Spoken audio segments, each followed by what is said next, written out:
Man, it is getting close to exams now. I know I've literally done a stream like a couple of hours ago, but man, like the realization is starting to hit that literally we won't even have a week now to revise. And that's why I'm trying to get as many bits of revision done as possible. So, what we've just gone over a couple of hours ago was provision of welfare, which for those who kind of, that word might seem kind of out there, it's basically things like national insurance, unemployment insurance. So, every single time period that we've looked at, the interwar years, World War Two, and into the 50s, the 60s, the 70s, each time period has had its own National Insurance Act. Starting off with the interwar years, a very limited National Insurance Act, where only a small amount of industries get this payment. Moving on to World War Two, where all working people put in a weekly contribution and they receive national insurance. And this goes for unemployed people, this goes for pensions, maternity leave, and sick leave. The limit with this act is that 5% of your weekly earnings had to go towards it, which is a lot. Also, it was limited to people like married women and self-employed people could not get any benefits at all. Also, the pensions were a bit low. But this changes in the 70s, 1970, where 100,000 people are added to the list of those on pensions, giving greater access to national insurance. We look at kind of the social changes to all of this. So to begin with, socially, there are things like the hunger marches against means testing. The Local Government Act was means tested, which means if you wanted to receive benefits, you had to get means tested, which was a humiliating process. Every 6 months you had to reapply. There were hunger marches. Then we kind of move on right to the end of this time period. So in World War II, you have the idea of collectivism. This incentivizes, greater government spending on its people, and also incentivizes people to want to pay greater taxes for a welfare state. But around about this time is when you have things like the New Right movement, which believe there is a greater dependency on the welfare state and also that it's inhibiting the economy, which they're somewhat right. Things like having to borrow from the IMF also forced a massive cut to spending. So that is basically everything for welfare provision. The biggest acts that you really want to remember from this time period, of course, the three changing National Insurance Acts. Those are the biggest ones to remember. And actually, I'll rub off the parts that I've talked about just so we can get ready for the next bit.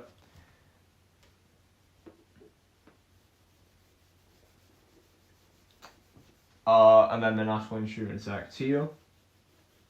So to begin with, it's very limited. Then there's some changes for the better. You also have the Unemployment Insurance Act, which is quite a good change. It means about 60% of workers get national insurance, which is a big change to help the unemployed. Then obviously you have your Unemployment Act, about 14 years later, which gives about half a year of paid leave to millions of workers, which is a massive change, very beneficial during the Depression, where unemployment is high. The Local Government Act, on the other hand, isn't a very significant change. In fact, it's a very negative one because it leads to hunger marches because of the means testing. Then we have the Family Allowance Act, which is generic as hell. It just means that they paid mothers who had 2 or more children, they paid them, which is also something you could talk about in the social topic as well. You could refer to the impact of this. This kind of links to the changing status of women. Maybe you could even link it to the liberal society and the changing values of, women, and this kind of greater freedom. National Assistance Act is literally just giving financial support, but it's a bit limited because it's not universal. Then, of course, everything in the 50s and 70s is change.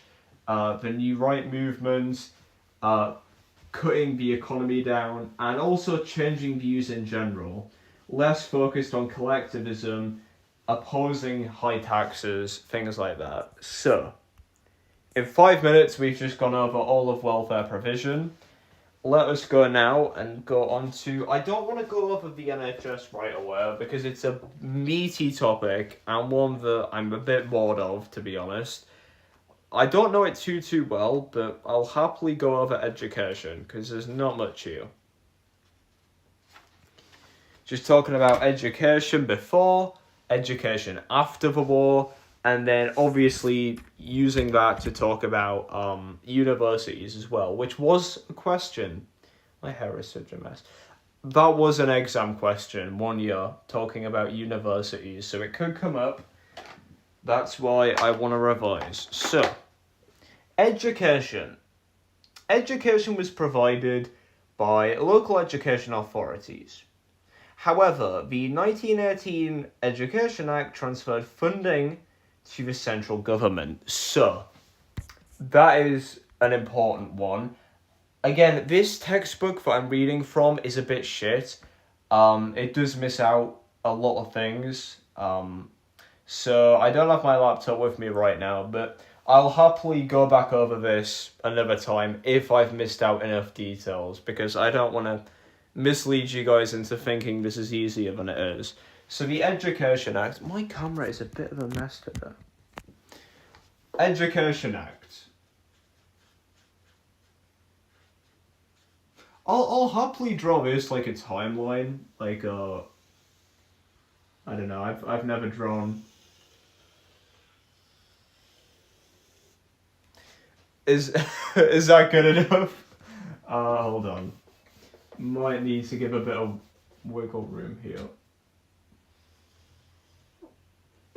Because I think with education, like, you can really just plot everything as acts. There's not really any social things. So,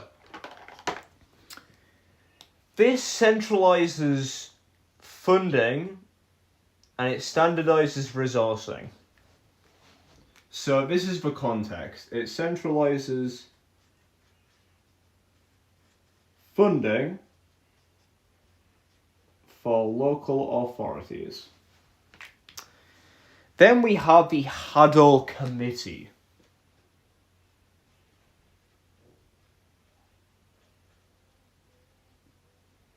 Now, I believe this is what inspired the Butler Act. Okay, I swear... Oh, man, this is missing so much. The Hadow Committee was a report that recommended abolishing elementary schools, and raising the school age. So it informed the Butler Act.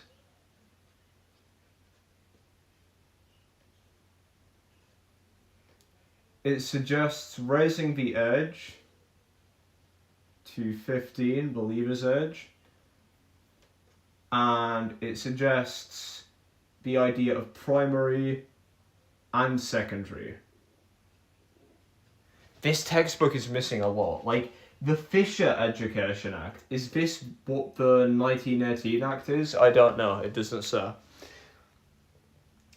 Its recommendations were not adopted because of cost. Some of them only provided elementary schools with variable quality.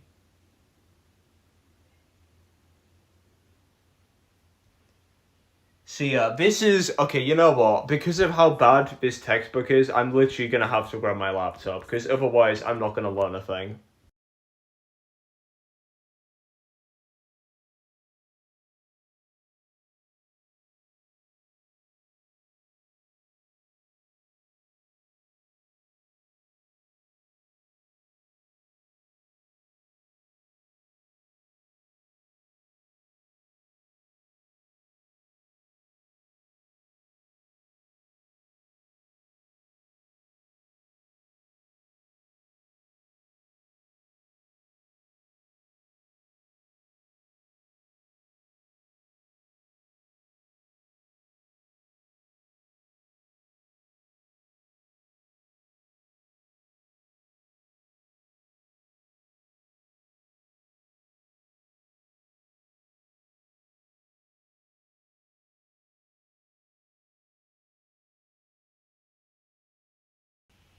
Okay, yeah, so because of how absolutely abysmal this document is, of his book, sorry, I'm gonna have to pull up my own revision resources just to understand this, which is crazy. Because all I have is a page on it, but it might actually be more useful. So you know what, we'll get rid of this, and we'll just wait, because clearly this textbook is not gonna give us as a comprehensive look as I first thought. Okay.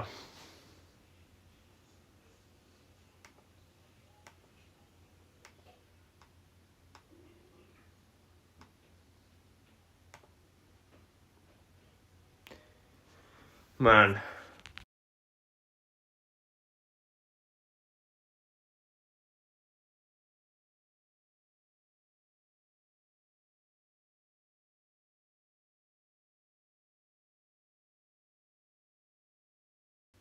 Whoops, okay. So, education policy. So yeah, we have the... Oh my god, yeah, it already misses so much. Okay. We are once again gonna have to split this into our 3 time periods, which is a good... That is a good point of revision for history for this topic. Very good habit to get involved in. So, education policy. So, firstly, where is the Fisher Education Act? Or is that... Okay, you know what? I must be misinterpreting. So this is 1918 up until 1943. And this is obviously going to be the Butler Act. And then comprehensive education, so that's just going to be 45 to 79. Cool, okay. First act is the 1902 Education Act, followed by the 1918 Education Act. So the 02 Education Act is giving state funding to thousands of grammar schools, offering 25% of payments to non-paying students. So basically, giving private schools handouts in order to accept poor people. That's basically what it is. So, 1,000 grammar schools given funding, 25% non-paying, so accept. Limits of this being only about 50 out of 100 given a place. Oh, sorry, out of 1,000. So that's a heavy limitation. The 18 Education Act widens access to education.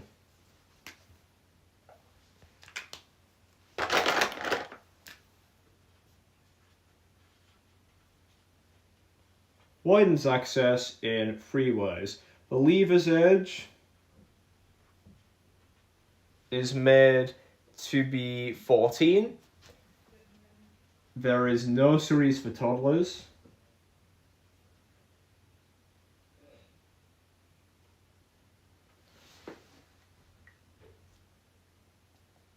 And scrapping elementary school fees.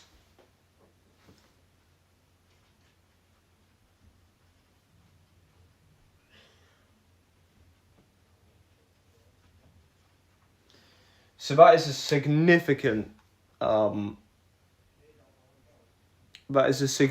change right there. The limitation of this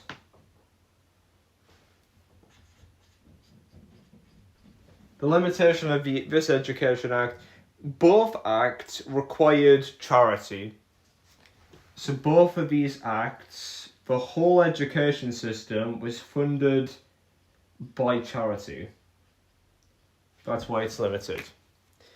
Then we have the Haddo report.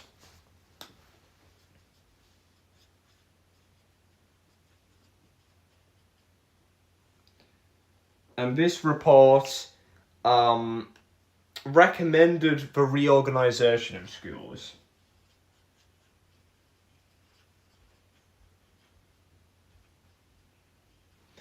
So it informed the Butler report. It suggested primary schools and the tripartite system, which we know was not a thing until the Butler Act. Moving on to the Butler Act. R.A. Butler was the Labour Minister for Education. He was informed by both the Haddo report and the Beveridge report. So clearly, this was a significant, influence. If you want to talk about, I don't know, the impact of World War II on education access, talk about Beveridge report and the Haddo report in informing the Butler Act. So, he increased the leavers age.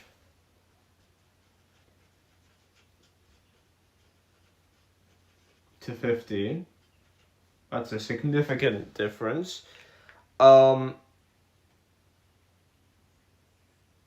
Secondary education was formal, free, and universal. The secondary education was formal, free, universal. It introduced a tripartite system. This is where about 5%, 20%. I know this is incorrect, by the way, I'm just drawing it for simplicity. This is where you have your technical schools, grammar schools, and modern. Grammar, technical, and secondary modern.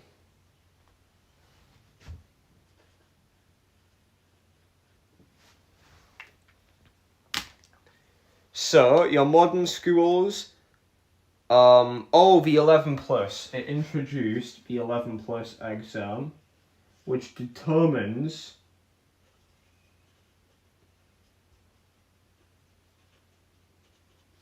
so the technical schools were the most uncommon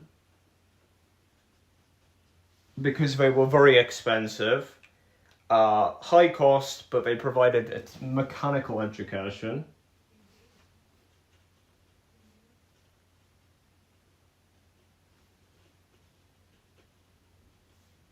Modern, and then grammar. Modern schools provided general education, and they were for factory fodder.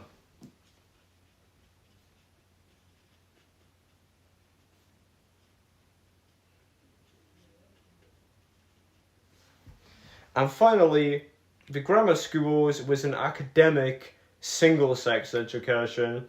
Children usually stayed to take O-levels, with some going on to university. So it was a very formal education. So, the Butler Act, you could argue there are some heavy limitations to this. Yes, it made secondary education formal, free, and universal, and it increased the leavers age. But you could argue there's heavy limitations here. The 11 plus exam was very unfair as it determined which school you went on based off of an exam. You could argue that in terms of modern schools, they only provided factory fodder. They provided people with no skills aside from being factory fodder.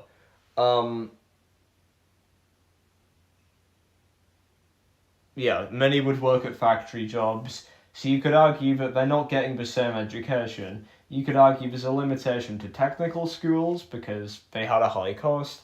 There's a limitation to grammar schools because only a select few were allowed in, and they provided a formal education leading to a pathway for university. Then we have the development of comprehensive education. So we have the Crosland Circular, which proposed replacing the tripartite system, but we need to look firstly at the opinions of the 11th place. The 11th place was incredibly controversial because it favoured middle-class children.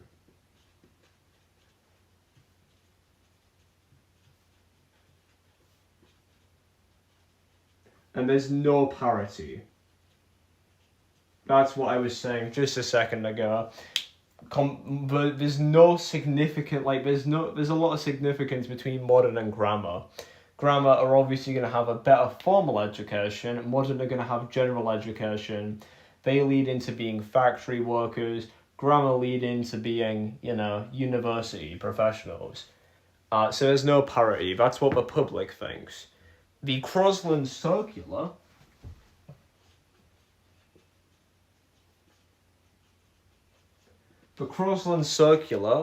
argues that the tripartite system should be replaced with a comprehensive universal.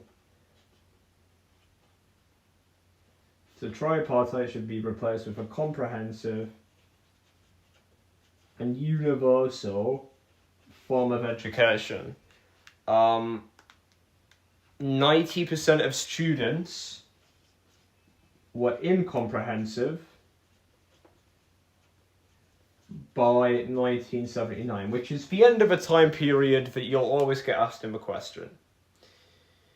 The Plowden report led to trendy teaching, leading to a concern due to the dip in standards, which coincided with the closure of many grammar schools. There was a return to formal education, with the school leaving age being raised, Ofsted being created, and a national curriculum. So, just a couple pros and cons. You have a Plowden report, which coincided with a decline in grammar.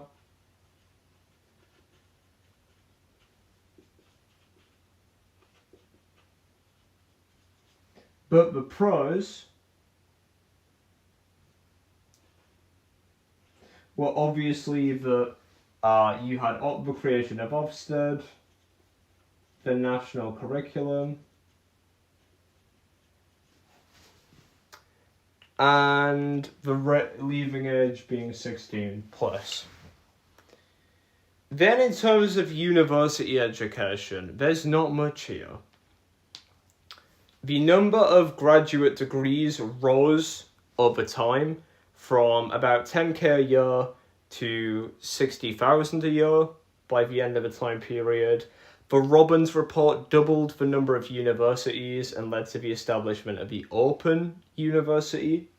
And the CNAA allowed polytechnics to award degrees, increasing the number of students taking vocational degrees. So, that's just talking about uni, which we can add to the top here. So, over time, the number rises from 10,000 a year to 60,000 a year.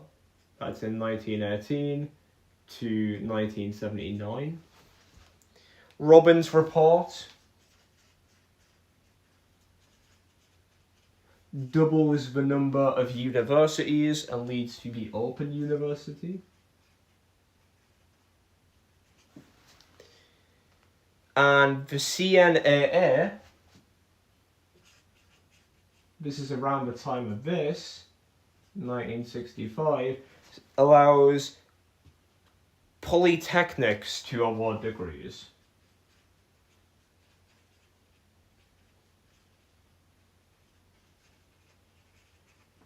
So, Robbins' report, that should be easy to remember because it doubles the number of universities. So, let us just go through everything. There's not a lot to remember here. It is literally 2 Education Acts. One is incredibly limited. It gives a lot of money to grammar schools in return for 25% of non-paying students being given placements. But this doesn't work. Only 5% end up getting placements.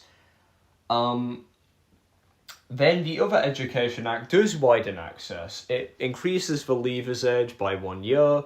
It creates nurseries and it makes primary education, at the time elementary education, free. Limitations because both are funded by charity. And then we have the Haddo Report, which informs the Butler Act. So overall, in this time period, not a lot of change. The Butler Act, on the other hand, increases the leavers age. It introduces a tripartite system, which is a free and formal universal form of education. Modern schools led to factory fodder because it was just a generic general education. Grammar schools were the restricted, which provided a formal education leading on to things like university. However, obviously, you had to take the 11 plus in order to get in. And tech schools were the most limited, barely any of those, because they were very expensive. But they did teach things like mechanical courses. Then, there was controversy around the 11 plus exam, mainly because it favoured middle-class children who could afford tutors. There was no parity between the general schools, modern schools, and the grammar schools. The Crosland Circular some years later proposed getting rid of a tripartite system and introducing a comprehensive, universal form of education. And 90% of students were in those comprehensive schools by 1918. The pros and cons, the cons being the Plowden Report suggested a form of teaching that was declining in standards, which coincided with the fall of grammar schools. The pros were that you had Ofsted, a national curriculum, and the school leaving age was raised. Overall statistics show that university grew from 10,000 a year to 60,000 a year by 1979. The Robbins Report doubled the number of universities being built, and it created the Open University. And the CNAA allowed polytechnics to award degrees, which is very useful, increasing the number of people taking vocational courses. That is all that I'm going to do today, I think. Let's just have a quick look at and see what else.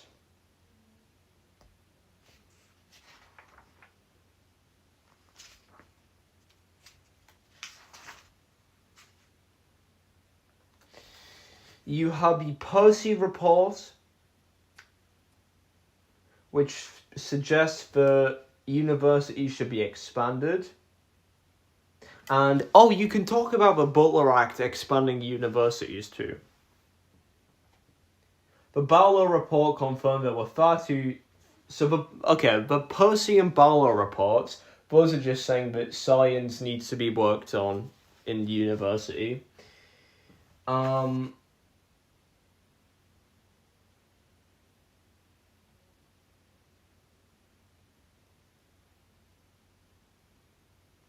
So therefore it opened up a number of professions. So overall, you have this time period here being slight change. Education Act is good. Haddo Report is useful. This initial Education Act is flawed. The Butler Act is significant but heavily flawed. It does lead to developments with university. But the main thing to talk about is also, again, Percy and Barlow Report. Well, I'll be sure to add those in.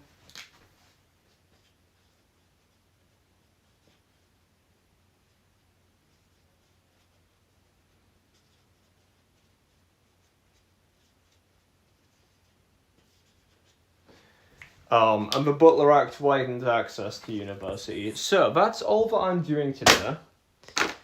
Honestly, I might give an exam question a go now. I'll probably spend like 20 minutes max on it, so not giving it my full time. But I will happily go and try out an exam question now to see how much I remember without looking at my board. And then I do not start till like very late tomorrow, so that'll be good. And I'm highly doubting pages coming over, which means I can probably just spend the day minding my business, doing more revision.